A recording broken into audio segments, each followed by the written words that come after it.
ကျမ်းမာခြင်းတက်တန့်အောင်စားပါဒီလိုပြောလိုက်ရင်မိတ်ဆွေတို့အနေနဲ့ကြောင်သွားမယ်လို့ထင်ပါတယ်ကျွန်တော်ရှင်းပြပေးပါမယ်မိတ်ဆွေတို့ဒီနေ့စားတဲ့ထမင်းပကံထဲမှာဘလို့အယောင်နေပါနေပြီလဲအဖြူရောင်နေများလားအစိမ်းရောင်နေကြီးပဲလားစသည်ဖြင့်ပေါ့ကျွန်တော်တို့ခန္ဓာကိုယ်အတွက်လိုအပ်တဲ့ဗိုက်တာမင်နဲ့သတ္တုတက်တွေအစုံလင်ရဖို့အတွက်ကျွန်တော်တို့ကတက်တန့်အောင်စားဖို့လိုပါတယ်ဘာဖြစ်လို့လဲဆိုတော့အယောင်တစ်ယောင်ချင်းစီမှာထူးခြားတဲ့အစွမ်းတတ္တိတွေရှိနေလို့ပါအနီရောင်ဥပမာခရမ်းကျယ်သီးမှာဆိုရင်လိုက်ကိုပင်ပါဝင်ပြီးတော့နှလုံးကျန်းမာရေးအတွက်ထောက်ကူပြုပါတယ်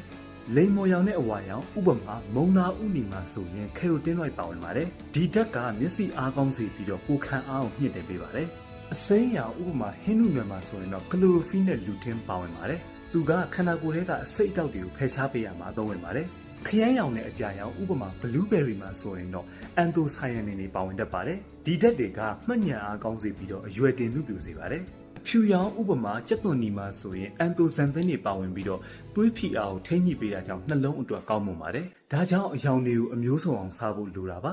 ဒါတွေကိုစားဖို့ဆိုတာခက်ခက်လုပ်စရာတော့မလိုပါဘူးဥပမာထမင်းကြော်တွေကိုမုံလာဥနီလေးထည့်လိုက်တာမျိုးအတုပ်ထဲကိုငရုတ်ပွားလေးတွေရောင်စုံထည့်လိုက်တာမျိုးစသည်ဖြင့်တစ်နေ့ကိုအနည်းဆုံးအယောင်3ယောင်ပါအောင်ကြိုးစားပြီးတော့စားကြည့်ပါဆေးတွေဝယ်တောင်းရမယ်ဆိုဈေးလည်းကြီးတယ်လို့တောက်လို့လည်းမကောင်းပါဘူးဒါကြောင့်အယောင်စုံနဲ့သစ်သီးဝလံဟင်းသီးဟင်းရွက်တွေကိုစားတာပို့ပြီးတော့လည်းအရသာရှိတယ်လို့ကျန်းမာရေးအတွက်ပို့ပြီးတော့လည်းကောင်းပါပါတယ်ဒါကြောင့်ဒီနေ့ကစပြီးတော့တက်တန့်အောင်စားလိုက်ကြစို့ဗျာ